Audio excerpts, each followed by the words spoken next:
Triveneto degli Alpini. C'è chi si è preso per tempo ed è partito a piedi con tanto di mulo al seguito per una lunga marcia alla volta di Chiampo, come le penne nere del gruppo Alpini Città di Treviso Salsa Reginato, impegnati nel percorso della memoria che li ha portati dalla cima del Pasubio sino alla valle del Chiampo.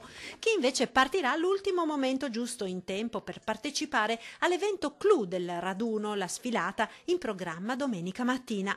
Dalla Marca il gruppo più numeroso è quello di Vittorio Veneto, e non a caso, visto che proprio la città della Vittoria il prossimo giugno ospiterà il raduno Triveneto in occasione del centenario della fine della Grande Guerra. Siamo in tanti, ci siamo contati nel corso della settimana e credo saremo circa una 500-600 persone che parteciperemo alla dunata del Triveneto di Chiampo. Domani, al termine della sfilata, il tradizionale passaggio della stecca. Dal sindaco di Chiampo e dal presidente della sezione di Vicenza al presidente della sezione di Vittorio Veneto, il mio presidente Franco Introvigne, e al sindaco della città di Vittorio Veneto. Ed Antenna 3 seguirà questo evento con una lunga diretta domenica mattina a partire dalle 9, così tutti coloro che non potranno essere fisicamente presenti domenica a Chiampo avranno la possibilità di seguire in TV tutta la sfilata.